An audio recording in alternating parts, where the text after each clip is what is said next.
Take a trip with us to Nilbog. Just promise not to drink the goo. Oh my God! If you get sucked into the Matrix, we will send a phone for you. Do you believe in fate? But every movie has a plot hole, and every hole gets filled somehow with whiskey, wine, or blue milk. Just don't cut me off right now. We're the Plotaholics, a breakfast club of two. We're the Plotaholics, ripping plots apart for you. Yeah, well, that's just like your opinion, man.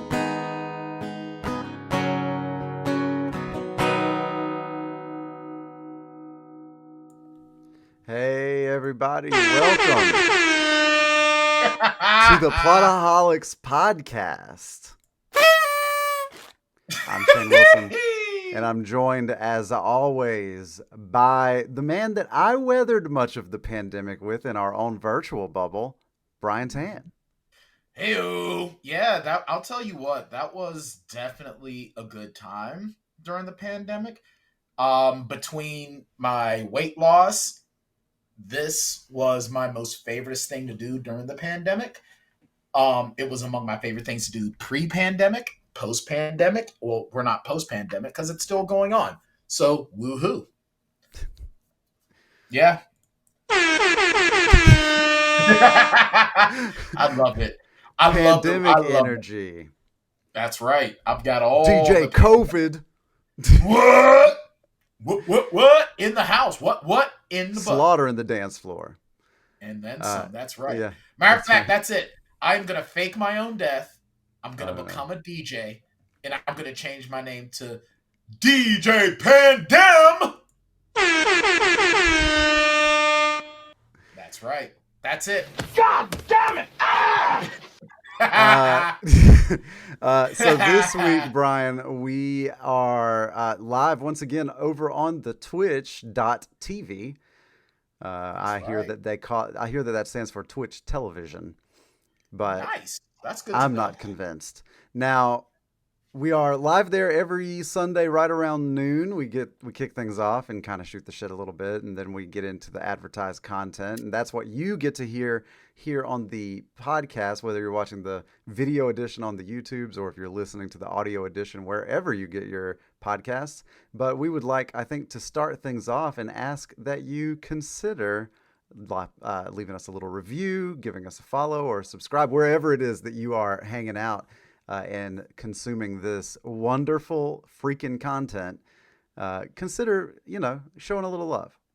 Absolutely. Please do. Please and thanks.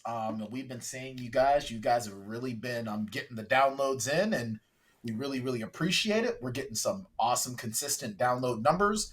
A lot of folks enjoyed our higher learning episode last week, which was indeed some deep thought content going on there, and we just want to let you guys know we appreciate that about you. Brian, I have some listener mail. Listener mail! I love it. Over here, we've heard from Al a few times over the years, and he's come in with quite a banger here. This is a letter. I actually got this a few weeks ago and kept forgetting to include it in our discussions. But this from Al over on the he DM'd this over to the tweet machine. He says, "Hey Shane, I have recently listened to y'all's episodes on two of my favorite 80s movies, Heathers and Throw Mama from the Train. Loved both.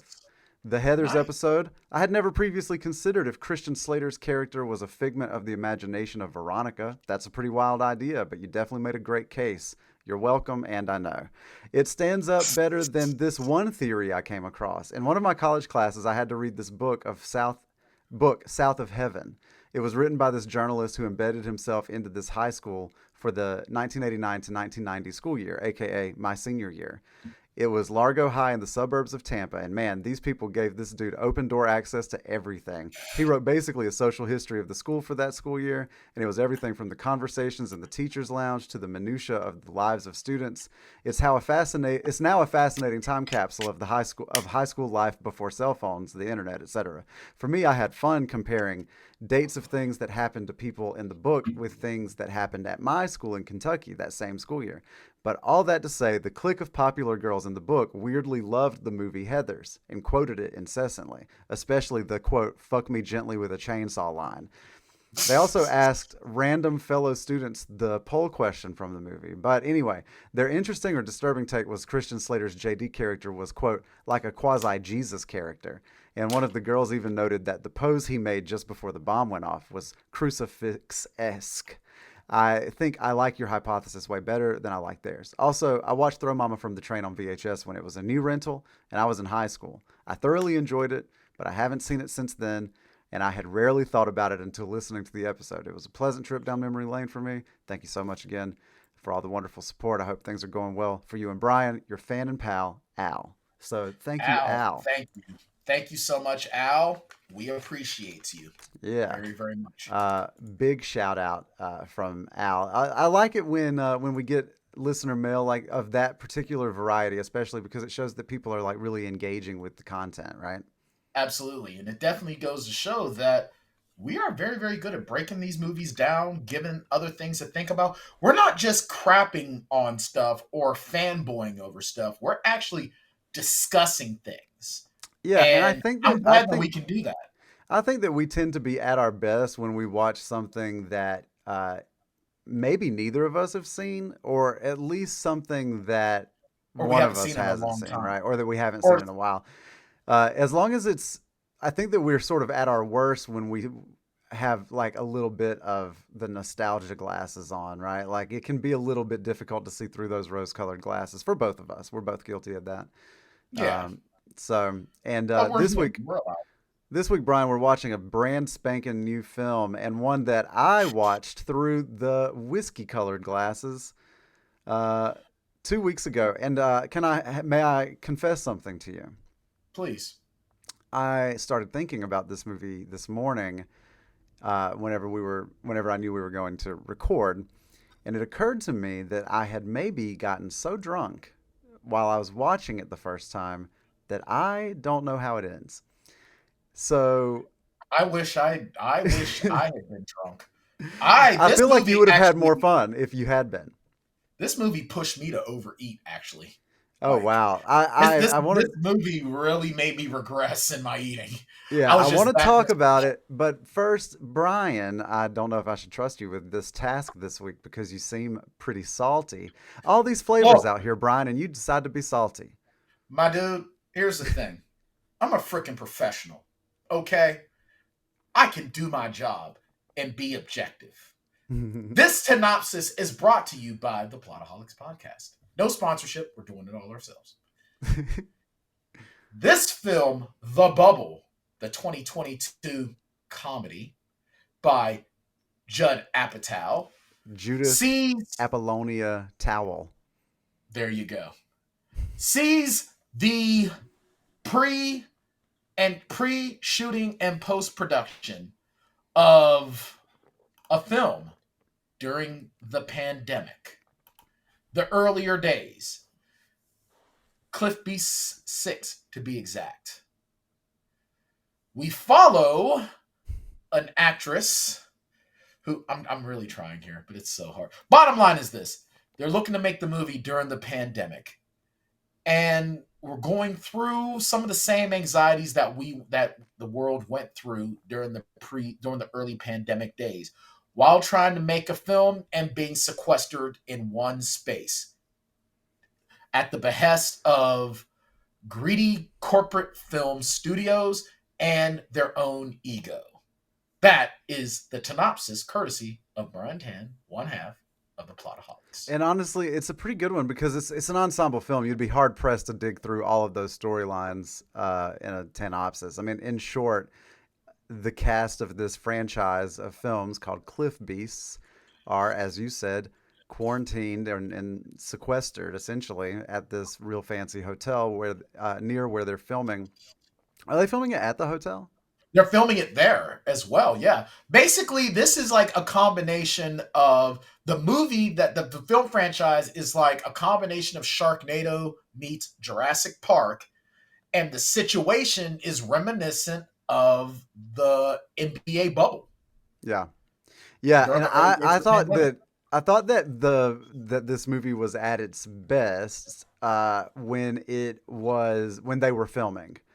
The scenes where they were, because when we see them film, we are seeing the film as though it's finished, right? Like with all the CGI and everything, and then all of a sudden they'll just cut to the green screen and them like running on a treadmill, and those scenes I thought were really funny. Yeah, And I did like seeing. I did. If there is anything about this movie that I liked, I did like that. I did like seeing, because it's got to be difficult for actors that are in CGI heavy films to basically give us those realistic views of things when really they're just looking at a dude in a goofy looking right. green suit with dots everywhere. Yeah, and Oh, what was really I think interesting about those scenes is that the cast had to act as though they were really in that movie for one take, right? Like we were watching the real movie and they were like all acting like they were all dialed up and everything. And then after the cut, if they're still running through the scene or whatever, now they're acting like they're acting, which was a very different sort of like it was a to create that very jarring like production versus film sort of aesthetic, right? right. And I mean, yeah, that was pretty fun. I will admit that was kind of fun. But a lot of the stuff that goes on in this film really starts to hamper that to the point where it sort of becomes like a gag. Yeah, for It, it's sure. it stops being what it is and just becomes yet another sight gag. Right. And I would argue that this film probably belongs in the Caddyshack realm where it's a vehicle for jokes. There's very little character development. They're like these characters don't change from beginning to end of this film. They're all pretty shitty people from the top and they all end up being pretty shitty. But I think that um I think the more frustrating thing about so I think that the first half of the film is pretty enjoyable.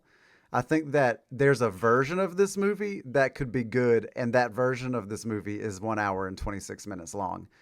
Uh, This movie was so incredibly long. I'm it looking at was so Sharon long. like, is it over yet? She goes, there's still an hour. I'm like, why? Yeah, Like, I like was an really getting. hour, 1 hour into it, I was having a good time, and then I paused it and saw that there was another hour, and I was like, oh shit. Right? Like, so I'm with you. Like, it is absolutely too long. I think that that's a byproduct of that many A-listers being on the same bill, right? Well, how many of these get? Let's look at the cast list, and I want you to. I'm going to read the names, okay? Yeah. And I want you to say A list, B list, or C list, At okay? this current moment, right? At this current moment, at this time, Can you April give 10th, me can you 2022. give me an example of people that are not in this cast? Like who do you think right now that's not in this cast is an A list, a B list, and a C list? All right, that's fair. I would say that is not in this cast. That's Mm-hmm. A list. I would say individuals of the Robert Downey Jr., Mm-hmm. Denzel Washington. It's not Denzel, it's Denzel. Apparently, he's corrected us. Um, Like essentially someone who would you say someone who can carry a comedy because they're all comedians, right? Uh, Carry a film, period. yeah. Because like Robert Downey Jr. can carry any form of film. He can Okay. carry a comedy. He can carry a drama. Denzel Washington has also carried a comedy and has carried drama, primarily drama in Yeah. action, but he's carried comedy. I would even say, all right, if we want to go comedy A list, late great Leslie Nielsen, um, late great Rodney Dangerfield, Eddie Murphy. Those are A list comedians. Okay. Okay. B list, I would say David Spade. He's just under. David Spade works better as the friend. Okay. You know, like Chris Farley will carry a film by himself. David Spade, not so much. Yeah. C list, I would go. What the hell's that dude's name? Rob Schneider. C Okay. list. Okay. Okay, maybe even lower than C. All All right. right. Let me gather my wits about me here, just in case. All right. Uh, Karen Gillan, okay. who So go ahead. Karen Gillan, she is also in the new Jumanji Mm-hmm. franchise, Nebula in the MCU, and let me see what else has she done. She's also been in those are some of the main things, but she's Yeah, also been in. I would say that she's one of the performers in this cast that is, if not A list, on the cusp. Like her star is rising. Okay, good. I can go with that. Iris Apatow, who is the daughter of Judd Yeah, Apatow and Leslie Mann, like this is like a C at best, right? at best, yeah. Yeah, Pedro Pascal, A list. yeah, he's the Mandalorian. He's He was in Wonder Woman 1984 for better or worse, but he was in it, right? I think the less we talk about that, the better. But yes, Yeah, but yeah, but Wonder he's Woman, the right now he's the guy. Kings, yeah, because he's in Kingsman. He's done a lot of stuff. Yeah, He's top dog right now. Yeah, yeah. Leslie Mann. Uh, B.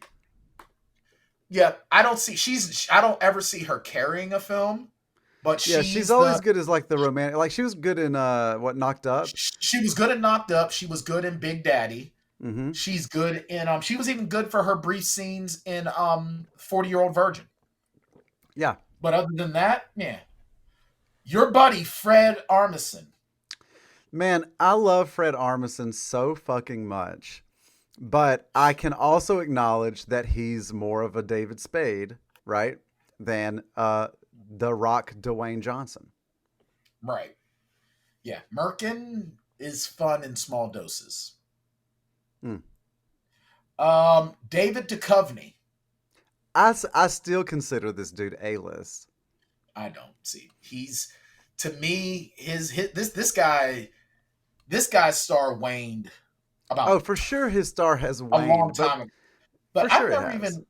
I mean, I would put him in maybe a B at this He point, is, but to I can me, he's understand. just like still got like the charisma and stuff. I feel like if they gave him the right role, he could lead a film. Like he's got the gravitas to do that more so than like a Fred Armisen does.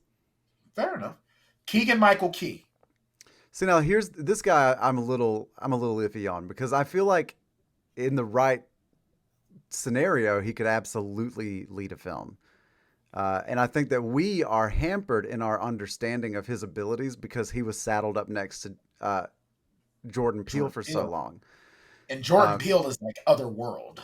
Yeah, but even Jordan Peele isn't a lead actor, right? He's a great No, director. He's a great he's a great writer. director and writer. He's funny with writing. I think that those two They together complemented each other are an so A. well.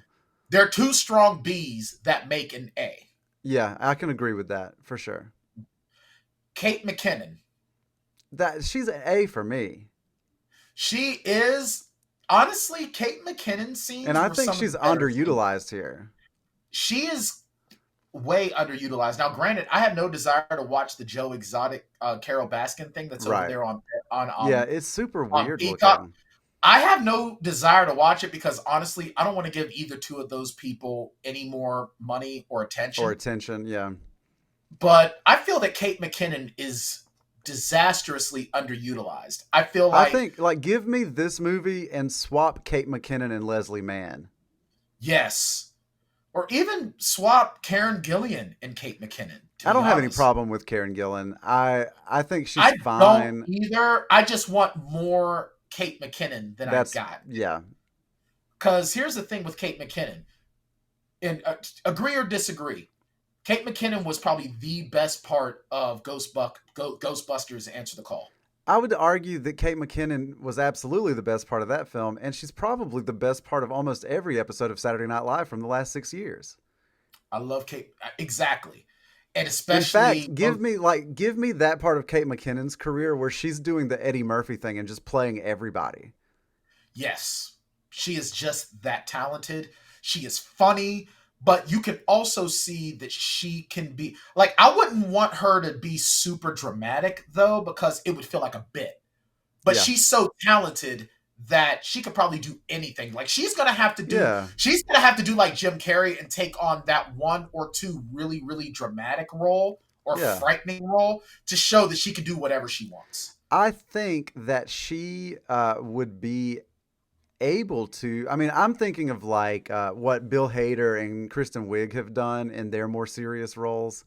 What Yes, Sandler's been able to do. I mean, I think that she just has to have the right script and she would be able to kill it because she's obviously incredibly talented. she really is. And she just has her charisma shines brighter than so many others. Like I kind of like I feel if I were anybody that shared a scene with her, I would seriously feel like the kid that played Aladdin and he had to sing next to Naomi Scott, just Yeah. completely overshadowed. Yeah. All right, Gus Kahn. Okay. See, now we're going to get into a list of people that I'm not even really familiar with. Yeah, I don't even know who he is. Yeah, I would say that from here on out, the cameos have more A-listers than the cast. But still, Correct. if you look at your core cast, and by core cast, I mean the big names, right? Like you're looking at Karen Gillan, you're looking at Leslie Mann, you're looking at Pedro Pascal, David Duchovny, Fred Armisen, Keegan Michael Key, Kate McKinnon, like the names that you just gave me, right? Like this Those are group the of ones. people, like they should be able to make a consistently compelling movie, and I think that they are working their ass off to make a pretty mediocre script entertaining. Yeah, I can definitely get on board with that. I'm trying to find the name of the fella. There we are. Now, Peter Hmm. Serafinowicz.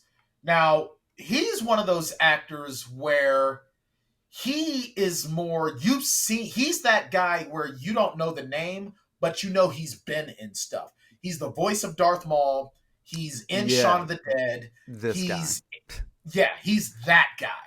He is also another one of the best parts of this Yeah. film. And He's on he's consistently good in everything. And that's the thing, right? Is that you get the sense that like Apatow kind of melded the script in because he knew that he had just like a banger of a cast for it. right. And And here's I the don't thing. know what came first, obviously, but that's I, just what I it would feels hope, like. honestly, I seriously think he came up with this script and then he got the people on board. I think that every single one of these people somehow, some way know him and Yeah, feel like they owe him. And they feel like they owe him. that's fair. Here's the thing. I have not ever hidden my disdain for Judd Apatow as a person. That's true. Ever since I realized that he was on Twitter over the last 5 to 10 years, I've just been like, wow, this guy's just a dick. I He's don't not like him. great on Twitter. He is not great on Twitter. I do not like him at He's one of all. those guys that should really like, and I hate to be this guy, right? Because we've often ridiculed people who tell entertainers or athletes to stay in their lane. But this guy's hot takes we could do without. Yeah, he needs someone running his social media for him. Yeah. He's one of those people that should not have their social media at their fingertips. Matter of fact, he should have a filter block on his phone that goes, "Are you sure you want to send this tweet?" Yeah, But I would I be can interested still to know how appreciate it. many. Yeah, I would be interested to know how many tweets this dude has deleted over the last several years. Yeah. Now that doesn't mean that I can't appreciate his work. I think that Knocked Up is hilarious. I would say the I early works are pretty good. His early works are great. I love Knocked Up. I'm a huge fan of 40-Year-Old Virgin. 40-Year-Old Virgin still remains among my favorite films. Very good. So But again, I as I've watched this film, for example, and I look back at those earlier films that we all love, like arguably Knocked Up and 40-Year-Old Virgin, especially 40-Year-Old Virgin, belongs in like the pantheon of comedies, right? correct. But as I look back on them, also star-studded. The like Steve Carell's breakout role, right?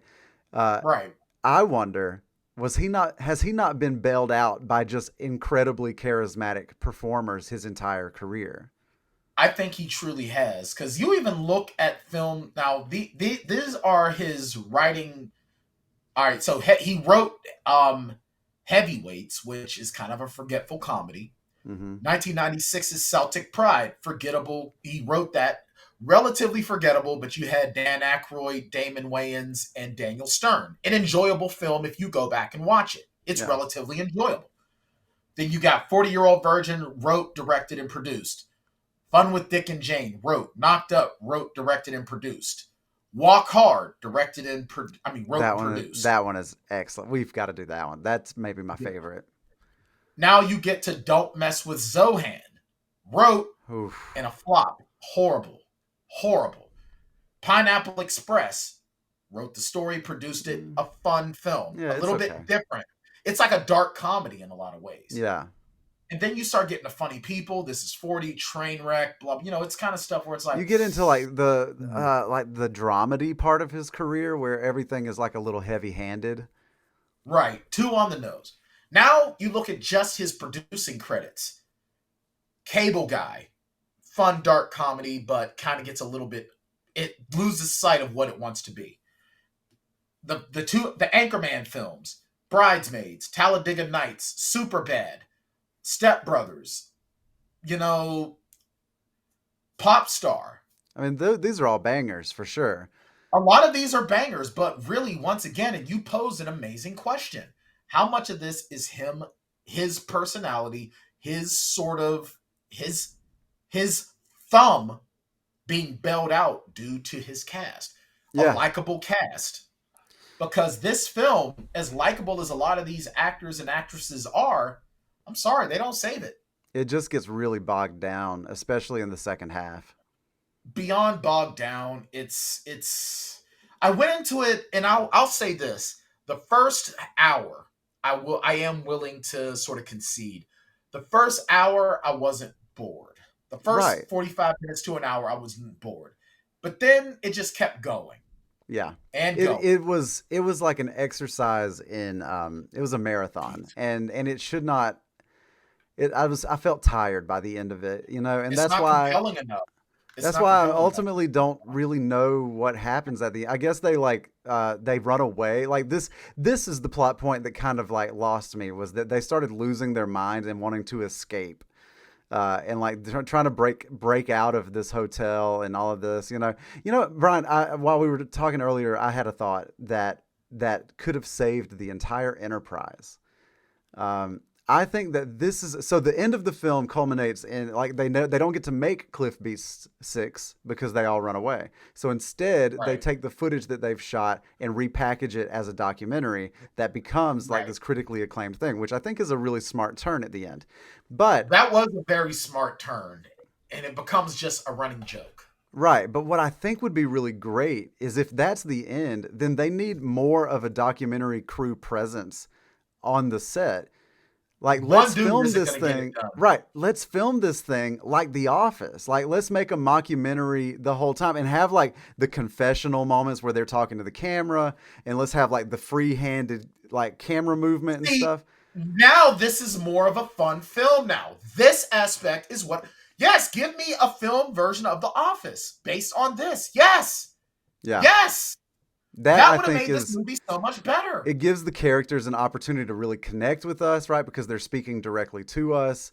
We get some of that like internal struggle, and I think it's a more natural way of showing, because the film tries to explore the like what isolation was doing to all of us during the early stages of the pandemic, and I think that allowing the characters to speak directly to us unfiltered would have been a much better way of exploring that. Yeah. And I'll tell you the truth, this film literally was just, and maybe this was Apatow's point. This film was like reliving, well, in a lot of ways, what I can imagine everyone was going through, living through the pandemic. See, me, I heard a lot of people like, oh, I can't go out and blah, blah, blah. Me, I'm loving it. Yeah. Like, I love the fact that I'm stuck in the house. I don't want to go anywhere. I never do. I'm happy to just stay home. I'm happy to stay in my four walls. It wasn't bothering me. Matter of fact, when they were showing the scenes of everyone going crazy Like the 14-day during their quarantine. quarantine, Yeah. I was like, "What's the big deal?" For me, that's Tuesday. Yeah, well, I mean, right. Like, and not only did you and I not have much of an issue with those early days, but they are living the life of luxury. They're living in this Oh like my god, amazing yes. hotel. Right? Like their hotel, like the one spot in that hotel, their hotel rooms was bigger than my entire apartment because I spent the entirety of the pandemic in an apartment. Yeah. I think So that they, I do think that one of the things that it does pretty well in terms of how it treats like pandemic issue is the way that certain relationships crumbled under that pressure and other relationships were like thrived under that pressure. right. Like, and here's the thing, and this is one thing, and I'm not trying to victim blame at all, but the Carol Cobb character just lets herself get walked over by this scrub with two kids. Yeah. They're living at her house and then dictating to her. Now, granted, they're dictating to her what's going to happen at her house because she can't leave. So it's like, yeah, we're brave enough. But it's like, well, I'm taking care of my boyfriend and his kids, and he doesn't work, he won't work, and blah, blah, blah. It's like, then, dude, why wouldn't you have thrown him out a long time ago? Yeah. But I mean, that is a great example of a relationship just nosediving, right? Because Yeah. it's like the only way their relationship worked was when they were together up each other's ass. But then you see the Dieter's character, the Pedro Pascal's character, with what's that woman, that character's name, that woman's name, Uh Anika, Anika. because yeah, because he's a sex addict, he's a drug addict, and the whole movie he's put moves on her. But then she was like, well, fine, but the only time you can have sex with me is you have to love me. And he just starts to like fall for her. So that's definitely a great example of how that worked. I think that this film, in a lot of ways, really does capture what was going on with everyone's thoughts, feelings, and emotions and situations during the pandemic. Did we get again, my apologies for being so drunk by the end of it. Did we get That's two fine. TikTok dances? Yeah. Yeah. Was it two really? I think there was more than two. I I felt know like there there were was like one at the beginning, and then there was one near, like in the second act somewhere, or in the second half somewhere. there was But like I counted like seven or eight, and it just hurt my soul. Like I really wish that. Oh my god, those TikTok dances were just so painful. Like yeah, well, everything. and especially like because of the use of the older cast members, and again, like I believe that there's like if you did the mockumentary version of this, right? Then you use the TikToks from that character to tell part of that story, right? Well, the problem is with the TikTok dances, though, is that it felt so randomly thrown in, It also was too long. way too long, and there's Those no way TikTok this. dances are not that long. Yeah, like TikTok, you only allowed to go like 1 minute. These I TikTok do think dances are they going on allow for like 3 minutes now, but still, like the dances are never that long. no. And it's like I'm seriously watching these TikTok dances, and I'm like, what does this have to do with anything? Like, why? Yeah, I mean, Why are they?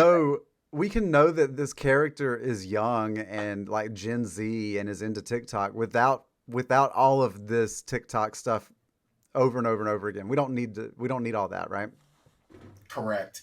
Now, the one thing that I did like, I appreciated the cameos. I like the cameos. I love the Daisy Ridley cameo because it's Yeah. so anti what we've seen Yeah. with, Ray.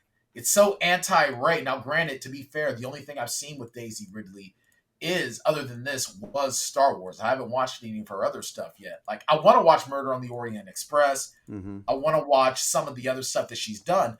But this was so anti-Ray that it was kind of funny. And even the Yeah. James McAvoy and John Cena scenes were funny. But then Beck comes on screen, and by then I just wanted to seriously just shove my face into standing water filled with drain cleaner. Yeah, I It was mean, just so I difficult. can take or leave Beck. I mean, that whole thing. Now, I could definitely leave Beck. Matter of fact, can we just leave Beck in the 90s? Because he wasn't even cool in the so 90s. here's some other things that I think it does. I think that when it makes jokes about the pandemic and about what we were all getting up to during the pandemic, it's pretty funny, but the jokes go on too long. Like the Beck bit, I feel like was really reminiscent of when you remember when Gal Gadot got everybody to sing Imagine, and it was like super cringy and awkward, and like that whole out of touch celebrity thing. I mean, which I think the whole movie is kind of about anyway. Uh, Right. but yeah, I thought that the Beck thing was kind of a nod at that whole like virtual concert stuff, and then Yeah.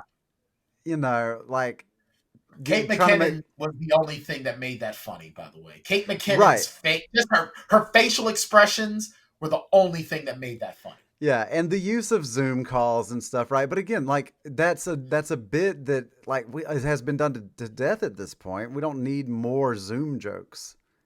Right. And I think that John Cena being the stunt coordinator that A sucks at what he does anyway, but then is trying to do it all through the Zoom call. Yeah, That was it was funny, but once again, we've made the Zoom jokes. We've experienced Zoom. Ha ha ha ha ha. We all experience this. Ha ha ha ha. Enough. yeah, Now, the Benedict Cumberbatch cameo, yeah. While they were all that tripping, was funny. That was funny. That started to bring me back. That took me from a hard 10 of I hate this to like a 3 yeah. of I Well, hate this. because a good drug scene in a movie can bring you back, like a good drug scene, and this one again, it just kind of felt like it started strong, and And then then just went too long. yeah, Started which is the strong. case with Judd Apatow needs a good editor. Judd Apatow just needs, you know what? Judd Apatow needs to just write the stuff and let someone else do it. Let someone Yeah. else write it. Let someone else direct it. Let someone else produce it. Let someone else edit it. Even the James McAvoy scene felt like it went too long. There's so much. I feel like But if you just went through and just give me one of the TikToks, get rid of the rest of them, and then cut 30 seconds off of every longer scene, I think that you would have a much better movie. It just wasn't tight enough. there are certain movies, and we've talked about this in our years. We've talked about films feeling we felt like things were cut way too awkwardly. And if we had maybe 10, 15, 20 minutes more, it would make a more complete story. This is the exact opposite, Yeah. where nothing feels awkwardly cut because nothing feels cut. Yeah. Well, it Like doesn't feel.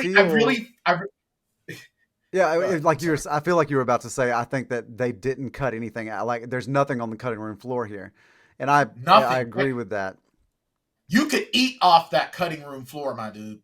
Yeah, and I think that the biggest culprit here is that it's 2 hours for no reason. Like, there's not a story, and like it's okay if you want to just give me a vibey movie, right, where we're just like kind of kicking it and making jokes for an hour and a half. That's fine, but 2 hours is too long to ask somebody to care about a story that doesn't exist.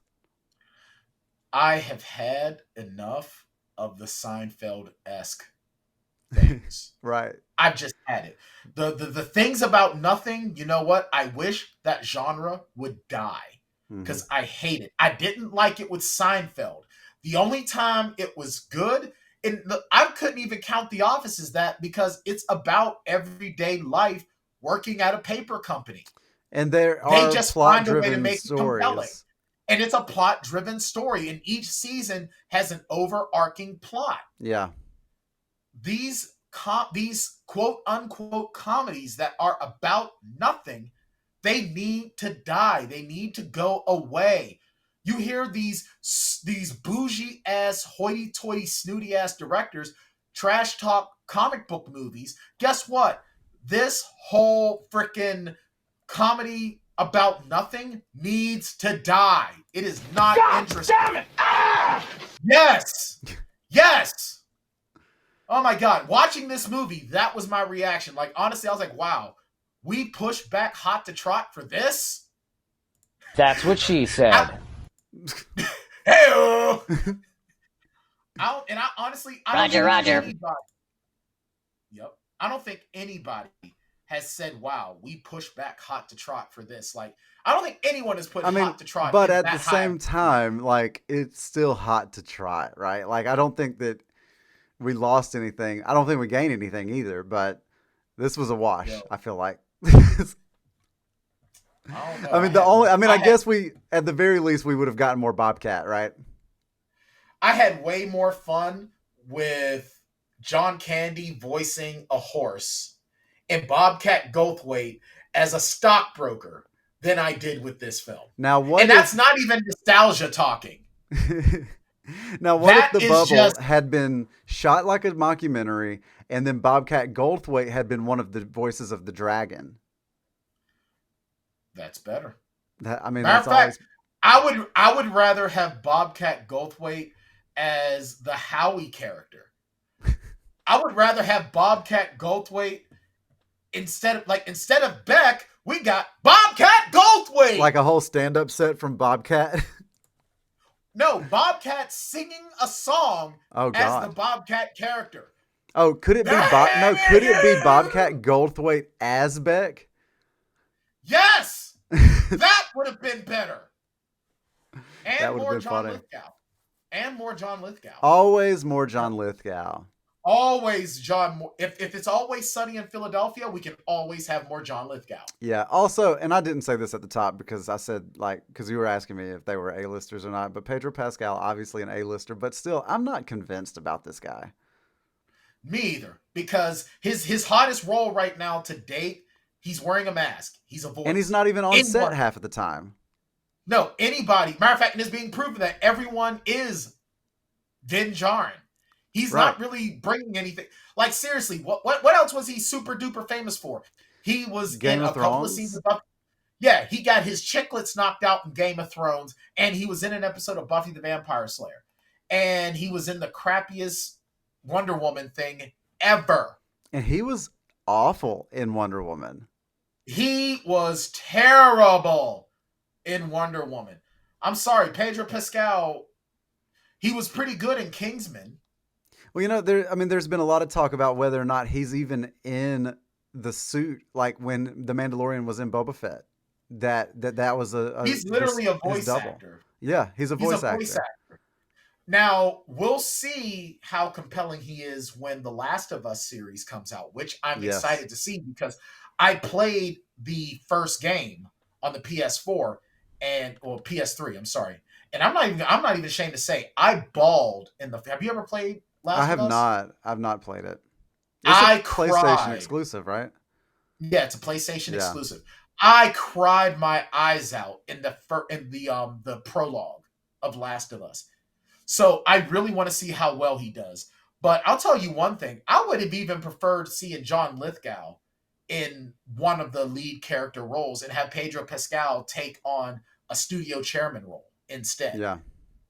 I think that it would have been really interesting, instead of casting comedians in these parts because you want to make fun of a big franchise like this, let's cast the leads from a bunch of big franchises. Like, let's get The Rock or Vin Diesel in here. Let's get those guys. They can't be on set together. No, I know they can't be there together, but like, let's get those, like, the leads from these big and not even let them in on the joke, right? Don't even tell them they're in a comedy. Yeah. You know what? I would have loved to see Patton Oswalt in this. Not Ryan Reynolds, because I kind of feel like, as much as I enjoy Ryan Reynolds, he's not. He's only good in a particular style of comedy. Yeah, he is a. Yeah, I'm also still not sold on Ryan Reynolds. I think Ryan Reynolds is really great at what Ryan Reynolds does. It's just that what Ryan Reynolds does is like pretty thin. Not for everybody. Right. Yeah. Well, he even admits it to himself. Right. He even admits it himself in Deadpool. You really think Ryan Reynolds got as far as he had over his superior acting method? Right. He knows he's not. Did you watch the new Ryan Reynolds on Netflix? It's a time travel movie. No, because honestly, if you've watched at this point, if you watch one Ryan Reynolds movie, you've watched all the Ryan Reynolds It's movies. called The Adam Project. So in The Adam Project, Ryan Reynolds goes back in time and like he ends up hanging out with like the kid version of himself for a while. Oh my God, does he touch himself and cause a paradox? Because same matter can occupy same space. Right. He what is so great about it, and the movie is fine, right? Like it's a fine use of an hour and 46 minutes. It's not anything special or anything, but it's fine. But the best part is that this kid that they have playing the, you know, like the 10-year-old, 12-year-old version of Ryan Reynolds is doing an amazing Ryan Reynolds impression. What's it called? The Adam The Project? Adam Project, Adam.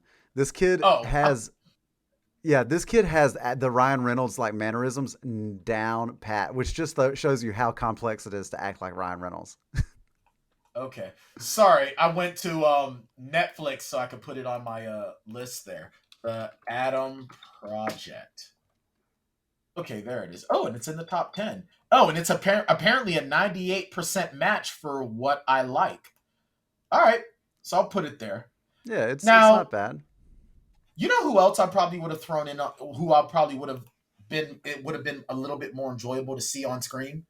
Mark Wahlberg, because he can be very funny. Yeah, He can be extremely funny, and when he's trying to be serious in a comedic situation, he's really funny. Case in point, Daddy's Home. yeah. That first Daddy's Home was actually really funny. Right, and honestly, like give me John Cena in the lead role, right? Give me John Cena instead Right. of Pedro Pascal, or give me John Cena Yes. instead of David Duchovny. Right. Yes. Yeah. Oh my God. Yeah. Now I'm getting excited for this film. Yeah, right. Like why are we not casting directors, right? Right. We Uh, should be producers, writers, directors, and right. casting directors. We But should just the be thing doing it is all. we get all of these like action stars to be in it, and we and Keanu Reeves needs to be in the mix, right? Yes. He could be so funny when he's sort of poking Yeah, fun at himself. but that's the thing See, is like I always be want my them baby. to the essential part of it is that they can't play it for laughs, right? They have to play it straight. To play it straight. Yes. You know what? We should also do. Granted, I did it as for. I think I did it as a Tan Talks written article, but we should actually do a podcast episode of Always Be My Baby Hmm. because it's hilarious. And Keanu Reeves is so funny, and he's not even in the movie all that long, but he's Yeah, so freaking funny. yeah, I mean, We- let's have fun with this real quick. Let's yeah. recast the lead. Okay. Do we keep Karen Gillian as Carol Cobb? Do we keep her? Or do we replace her? Oh, here's a fun exercise. What if Okay, we swapped all the cameos with all the leads? I like it. All right, so do we? So we let So do we? Daisy play the lead. We give Daisy Ridley Karen Gillan's part. Can I just be a little bit dirty old man for a nanosecond? Please. I'm all there for the Ridley simulating vibrator sex at the very beginning. I'm there for that. I Because I'm sorry, that was so funny. But look, man, It was funny. if you get to be a little dirty old man, then I'd get to be a little dirty old man too. Okay. Not a little dirty old man, like small in stature, but like a tiny bit dirty old man. Uh, and I think that Karen Gillan in I keep Jumanji, messing up her name. I keep messing up her name so bad. But I yeah, think that in Jumanji, this chick is hella hot. And I'm throwing up a little side screen here for you. I tell Let's you what. I tell you what. Yeah. You know something? Sharon, honey, if you're watching, I'm adding her to my list. See, Does that mean do you Sharon, only get a certain number of people on your list? well, Sharon has Bon Jovi. 3 or 4. She has Bon Jovi, Ralph Macchio. I believe she also has I think I can throw William Zabka in there. Hmm.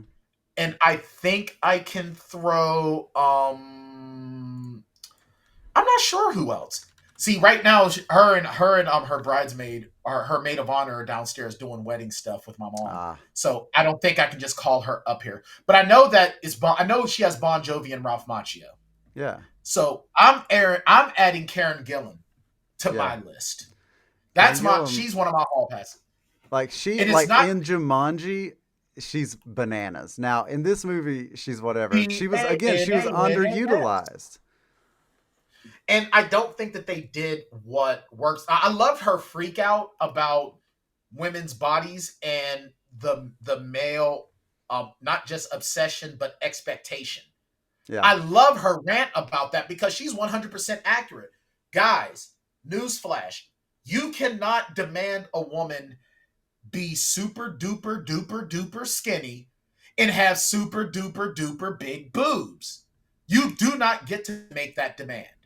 No. You just don't. Quit Honestly, objectifying women's yeah, bodies. you Quit don't get to putting make your any demands about a woman's body. No, a woman's body is hers, and ladies, you are gorgeous no matter what. It's 100%. And men that sit there and try to objectify and put those demands on a woman's body is disgusting, number one. And I'm glad that she had that moment. Granted, it's played for laughs. And this is something else that makes me mad about this movie, is that she has this rant that is 100% correct. Yeah. But it's played as the hysterical woman cracking under pressure. And I just don't like that. I don't like that. Now, granted, maybe I'm just missing the joke. Maybe, but I don't see that as a joke. Now, granted, I'm not trying to be the white knight. I'm really not.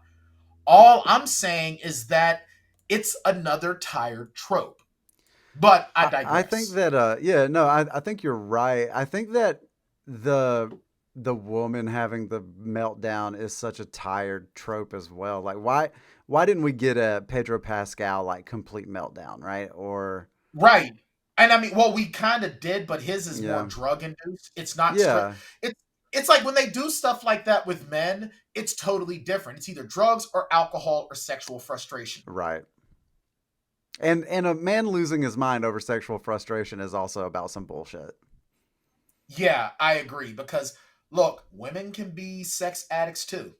Now, if you really wanted to use the sex addict thing, why isn't David Duchovny the sex addict character? Because he has sex addiction in real life. Yeah, right. Like, that would have been kind of fun. Lean into that. Like, let's be self-aware a little bit, right? Because the whole thing's trying to be meta anyway. So, like, let's really get after that. Otherwise, don't have the joke in there. Right. Because, I mean, it's just, now granted, I'm not making fun of David Duchovny's addiction. Who are we to sit there and poo-poo and thumb our nose on people's addictions? We're not. But what I'm saying is, if you're going to put something like that in there, where one of your leads in this film has a history of it, do you at least talk to the guy and say, hey, do you want to do this? And if he says, no, I don't feel comfortable with it, but I don't feel comfortable doing it, then don't put it in there. Just have the guy be a junkie. Yeah. All right. So do we leave Karen? Did we decide to leave Karen Gillan in the Carol Cobb, or we replace? I do like her. I do like her. I think that we can. But I think it's better to replace her with Daisy Ridley, because they didn't do what Karen Gillan is good at. Right. So and I think that Daisy Ridley would be good there. I agree. So instead of Iris Apatow, or do you want to leave her there? I don't think that there's anybody in the cameo list that would replace her. Or you could switch her out with the girl that was the mole. Switch her out. Switch those characters. Yeah, you could do that. Pedro Pascal, who are we switching him out with? Do we switch him out with John Cena? I think that because he's he's the lead, right? Kind of. No. This is what we do. Swap out Pedro Pascal with James McAvoy. Okay. And then switch David Duchovny with John Cena. Yeah, I think that's the move. Switch out Fred. We're not going to have enough of these people to do that. No. But now, then finally, John Lithgow for Fred Armisen. I would say more Benedict Cumberbatch, because John Lithgow, although it would be kind of sad to see like a 70s plus year old dude working at Home Depot. Yeah, maybe John Lithgow should be the Keegan-Michael Key character. Now that would be hilarious. Yeah. Yes. Put John Lithgow, the Keegan-Michael Key, and have um, Benedict Cumberbatch in the Fred Armisen role. Mm-hmm. Bam, done. I think that's a more. And then you know what? Why don't we And just for then giggles? we'll let Kate McKinnon play all the rest of the women. Yeah, on a green screen. She's just wearing. Yeah, she's just wearing a wig for the different Yeah. characters. Oh, and let her play Howie. How funny would it be if like Kate McKinnon actually did play all of those parts, right? But then the big twist at the end was that it was the same actress the whole time. And she like pulled the wig off and everybody was like, how did you do that? We were in the room with two of you. Like, I know, that would have been so great. Like she's I that talented. I know. I seriously want to see Kate McKinnon sort of do the Eddie Murphy where he plays all of the clumps. I want to see Kate McKinnon. I want to see Kate McKinnon in a role where she's in an interracial lesbian relationship, but she's playing all the members of the family. And the grandmother is this super ultra conservative right winger that is anti-LGBTQ. Yeah. So what other race will Kate McKinnon play? No, Kate McKinnon's the interracial girlfriend. Oh, so that other person is the only other person in the movie that is not her. Yes. I gotcha. Yes. And you know who I want to play her girlfriend? Who? Megan Good. Nice. Because I always have time for Megan Good. Matter of fact, I will build a clock for Megan Good. She's also on my I would seriously become a clockmaker for her.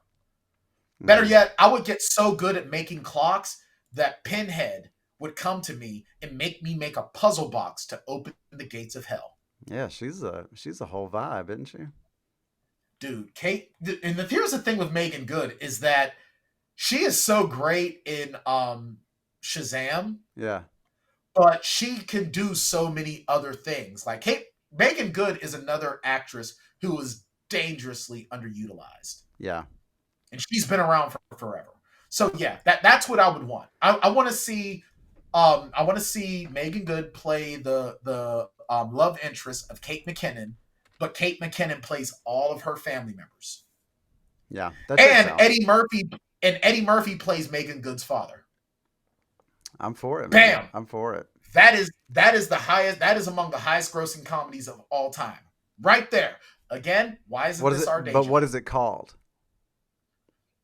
You got to have a good title. Guess who's coming to dinner? What about Guess Who's Coming to Brunch? There you go. Or Breakfast in the Suburbs. Breakfast in the Suburbs. Pretty good. What about I like my coffee with just a spot of racism. Coffee and cream. Racism for breakfast. Bigotry for breakfast. Oh my god. Coffee Starbucks. And what was that movie? Coffee and Kareem. Did you watch that? Coffee and Kareem. Yes, I did watch that. We talked about that, I think. We talked about, Ed Helms, right? Yes. I think we played with the idea of doing that, and then I watched it. And I think we just talked about it on the Plotaholics Live. Yeah, we talked about it on Plotaholics Live. And I'll tell you the truth, though. I would rather shave my genitals with a dull razor than watch that movie again. As much as I love Ed Helms, I cannot do that movie. There are certain movies that I can't rewatch, and that's one of them. Well, and for every The Irishman, there's a reason that some of these movies aren't in theaters, right? And they aren't put out by, I guess, of course, it's interesting because, Netflix comes to these folks and gives them these big deals, and you still get the sense that they save their best stuff for the other studios. Yeah, they really did. Although I will tell you this, the Jamie Foxx superhero film. Yeah, it was good. That was a good one. That was a very good movie. I think that these direct to streaming and these streaming services producing their own films, that is the future of filmmaking. Yeah. I think worldwide theatrical releases will never go away, but it's never going to be what it once was. I don't think we're going to get another Endgame / Avatar / Titanic type of humongous blockbuster again. I mean, I No Way think, Home had a good run. yeah, it did, but I think though that but here's the thing: if No Way Home is in theaters a little bit longer instead of just going to streaming 2 months later, if No Way Home is in theaters for the 3.5 months that films used to be in theaters, Yeah, it's cracking the top five. yeah. Um, well, let's start to wrap this thing up. Circle the wagons, as they say. Of course, uh, the bubble is certified not fresh. It is a On disgusting piece of crap of a film. It is Yeah, a turd. it is a turd indeed. 23% on the Tomatometer with 95 reviews and a 34% audience score. So critics and audiences kind of on the same page with this one. I just checked the top grossing films of all time. You gotta love the fact that Avatar got really, really freaking petty And just just to kept get that top re-releasing, right? and re-released again to take over, because you know what's gonna happen next, right? In 5 to 10 years, They'll Endgame is re-release. they're gonna re-release Endgame, so it takes the top spot. Yep, But no, absolutely. but this is one of the rare times that the critics and the reviewers and I are on the same page. Oh wow, I 100. Yeah, you know what? I was wrong. No Way Home is in the top 10. It's actually in the top 6. It just missed Infinity War by just under $200 million. Yeah, I mean, it was a So banger for if sure. but the thing is, if No Way Home Pre-pandemic, is, that thing would have made a run at Endgame and Avatar. yeah, honestly, pre-pandemic, No Way Home is number 3. Yeah, I think so. And I think that if No Way Home is still in, if No Way Home doesn't come to streaming now, like 2 weeks ago, 3 weeks ago, Yeah, and it's still in theaters, if No Way Home stays in theaters and then it goes away like a week or two before Doctor Strange, yeah, it's in that top 3 spot. yeah. So, but yeah, but Especially because there's like even more built-in marketing for seeing it again before Doctor Strange comes out. right, exactly. And that's really what makes the MCU films the juggernauts that they are. Yep. But I digress. This is one of the few times, as I've already said, that my opinions with the reviewers and the critics are on point. I would actually even give this look, like I've probably seen movies that are worse than this, but I Yeah. don't remember. I don't remember. I feel like we've watched movies that are worse than this. I would watch Troll 2 over this, and I've Oh, watched, but the Troll thing, 2 is way more fun than way this for sure. way more fun than this. Oh my god, the sexy dance among the corn, hilarious. Very good. Matter of fact, do you want to know how crappy this movie was to me? I couldn't even go to bed right away. I had to stay up and finish watching Stripes and watch half of Eddie Murphy Raw It's just like to get the taste of this movie out of my mouth. it's like Bad Boys. It's that like so middle of the road that it's way worse than something that's actually really bad.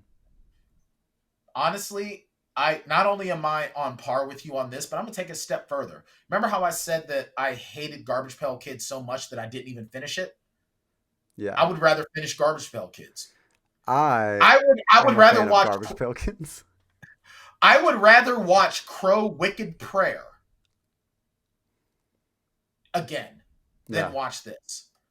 Well, let's get Bartender Smiley in here so that you can give this a 5-shot rating, and That's being kind. That's being very kind. and we'll see where we stand.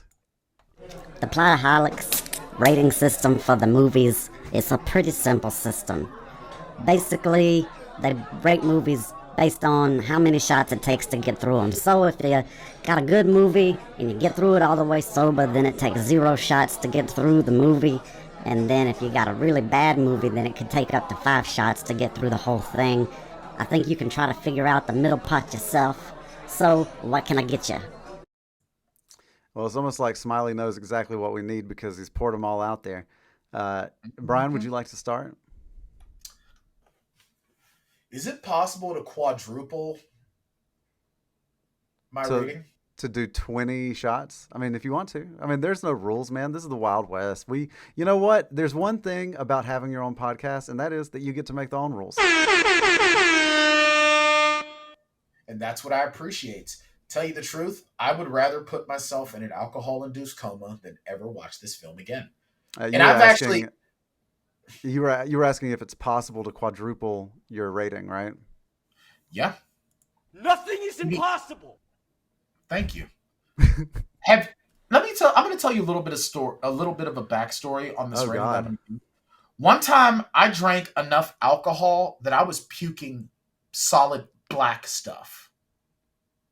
Have you ever been that drunk that you puked solid black stuff? No. Like I think that you were possessed. I was puking actual bile. I drank so much. Ugh. I probably could have almost died. I would rather recreate that.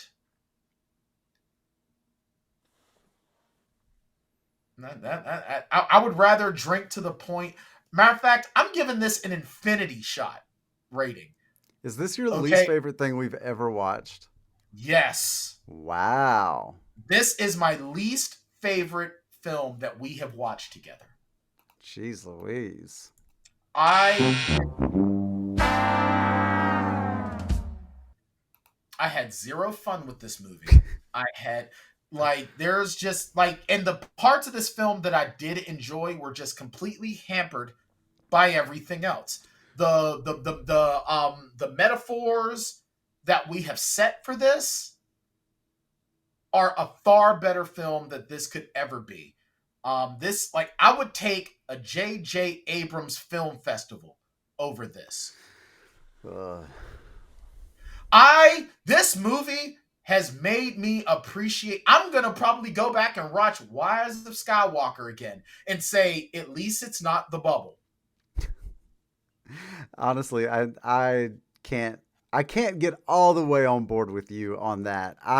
That's fine. You ain't got to. No, I know. I will stick with our traditional rating system here, the 0 to 5. And I mean, obviously, like you gave it a 5 on the traditional scale. Yeah, I'm giving it a hard 5. A hard 5 shot. I'm gonna give it. I give it a 3, and it's just so middle of the road. It's just like there are things that I enjoy about the first half of it, and then it goes too long. Everything is a little bit too long. There's some things that made me laugh. There's some things that made me want to cry. Mostly the fact that it was still happening, and I was so far into it that I couldn't stop it. But yeah, and like when I reached out and it was my idea to do this, and I do apologize. I am going to lobby you. At some point, I will appeal the voodoo curse that you've put upon me. But I would say that whenever I proposed it, I was half an hour in. And like I didn't get to the end of it before I was like, I think I want to do this. And my thought was, hey, this is a new movie. Like it's got all these people in it. It feels like... And it made sense. It made sense to do that. It made perfect sense because here's the thing. At the end of the day, we're a podcast. And you do want to get the freshest stuff possible with your content to get more ears on what you do. So can get more. Welcome to all of the people that hated the bubble, and just listen to us validate all of your thoughts for the last hour. Yeah, because I'll tell you the truth, this film, and I'll tell you the truth, I know that I've picked some stinkers. I think our shitty movie summer was indicative of that. So really, this is sort of, I think that there are times. Every now and then I sneak a little jab in at you over No Holds Barred. This is just the latest example of my like slow and steady revenge. Right. Well, I'm also getting back at you for Neil Breen. Oh man. Yeah, that's true. So we're just hitting each other back and forth. Trading punches. And that's okay. Yeah. And that's okay because I think that every now and again we have to do these movies where we really want to speed bag each other's sack because we brought it up. Yeah.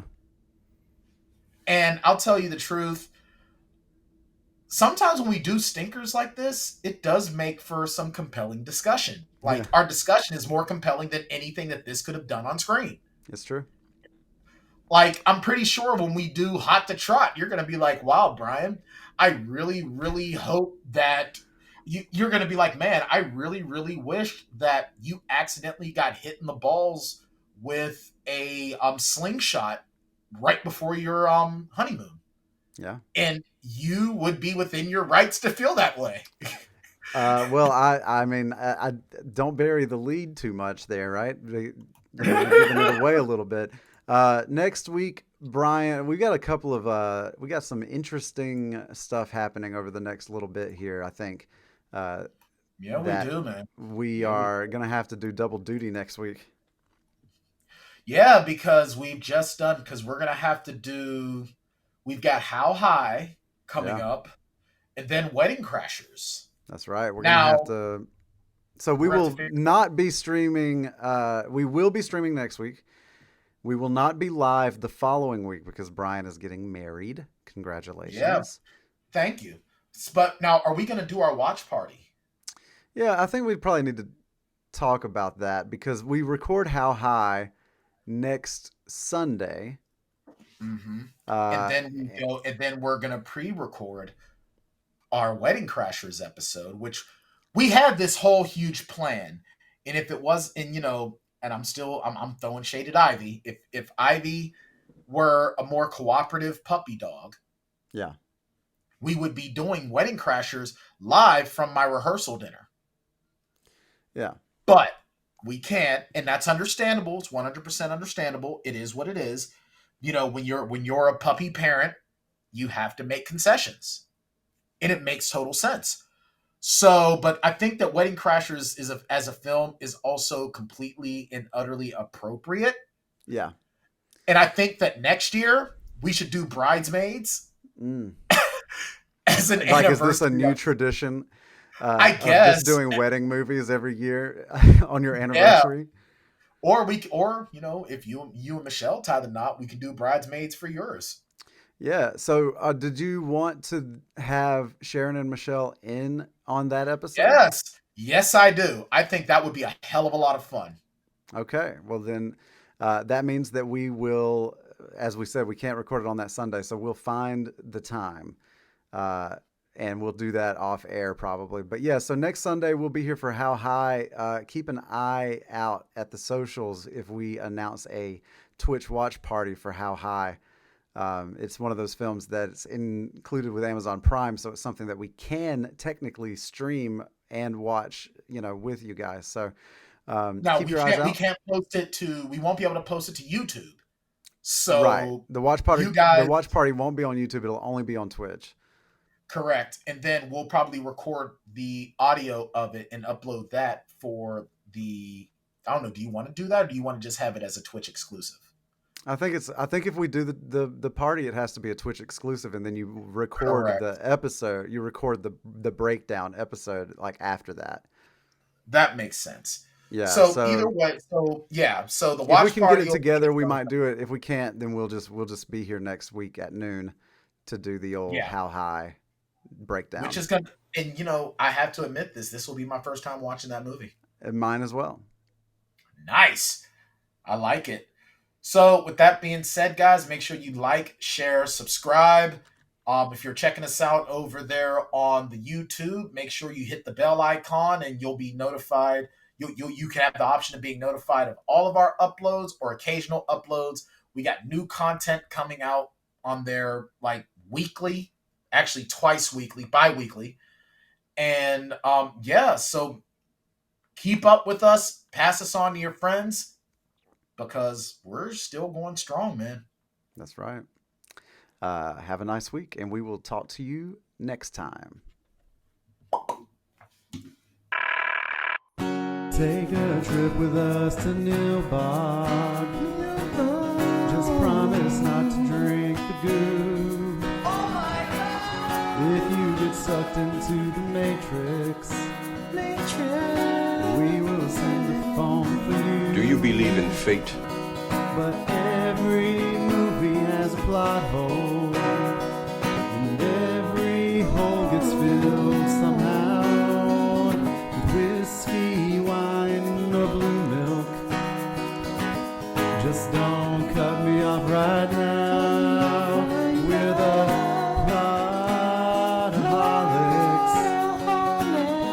Breakfast Club of two. We're the Plotaholics. Ripping plot. Lots of pod for you. Yeah, well, you know, that's just like your opinion, man.